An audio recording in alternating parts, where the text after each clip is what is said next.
So today, we're going to crack open the source code for our entire physical world, Isaac Newton's 3 laws of motion. Now, these aren't just some dusty old rules from a textbook, not at all. They are the literal operating system for everything that moves. And trust me, once you get them, you'll start seeing them in action absolutely everywhere. I mean, have you ever really stopped to think about it?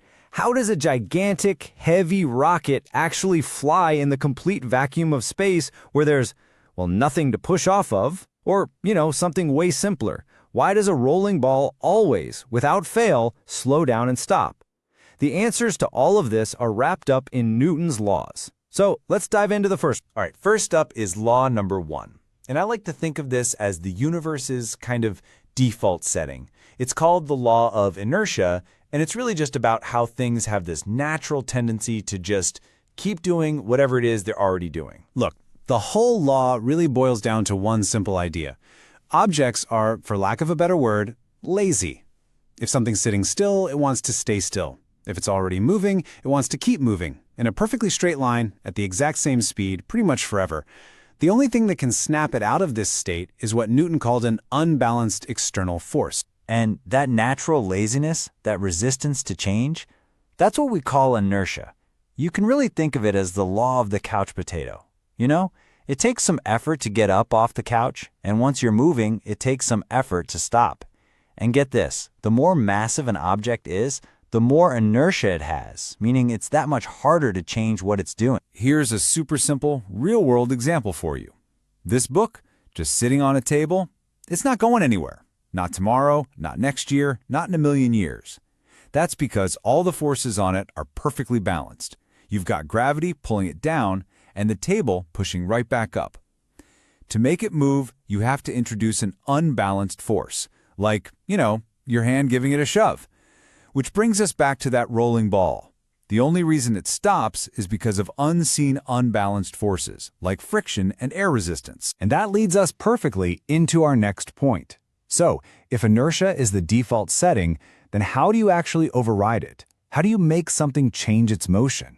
Well, that's exactly what law number 2 is all about. This is the how-to guide for making things happen. Okay, so this law introduces the 3 key ingredients for change. You've got force, you've got mass, and you've got acceleration.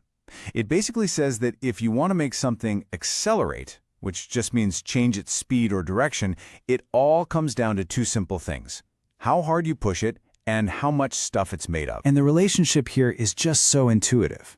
I mean, think about pushing a shopping cart. If it's empty, it's super easy to get it going, right? But if it's full to the brim with groceries, you got to put some muscle into it. To get the exact same acceleration, an object with more mass needs way more force. You literally experience this law every single time you go to the store. And it all comes together in this beautiful, simple little formula. F equals m times a. Force equals mass times acceleration. Seriously, this is one of the most important equations in all of physics. It's like a recipe for motion. You just take the mass of an object, you multiply it by how fast you want it to speed up, and bam, the formula tells you exactly how much force you need to apply. Let's take that F equals ma formula and put it on a soccer field. The mass of the soccer ball doesn't change, right? So if you give it a gentle kick, that's a small force, you get a little bit of acceleration. The ball just kind of rolls away. But a hard kick, a really hard kick, now you're applying a massive amount of force, which creates a massive amount of acceleration, and that ball just rockets off your foot. It's so simple.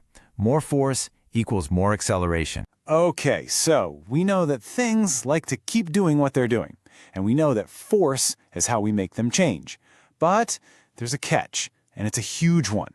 Newton's 3rd law reveals this really surprising and universal truth.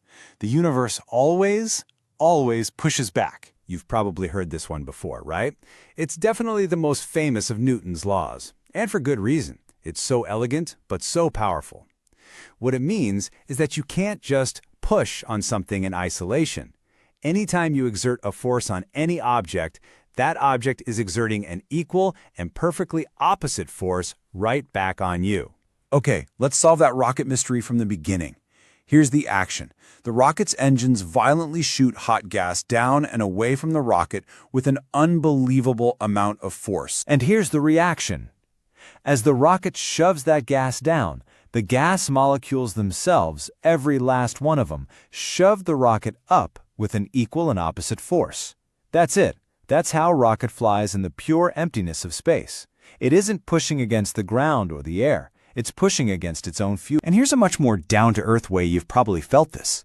Imagine you're in a little rowboat and you jump towards the dock. What happens to the boat? Your feet push the boat backward. That's the action. And in return, the boat pushes you forward onto the dock. That's the equal and opposite reaction. It happens every single time, no exceptions. So when you take all three of these laws and you put them together, you get something, well, something pretty amazing. You get a complete, elegant set of rules. A universal code, really, that governs every single moving thing in the universe, from a planet spinning around the sun all the way down to the phone in your hand. So let's just recap that universal code one more time. First, you have the rule of inertia. Things resist change. They keep doing what they're doing.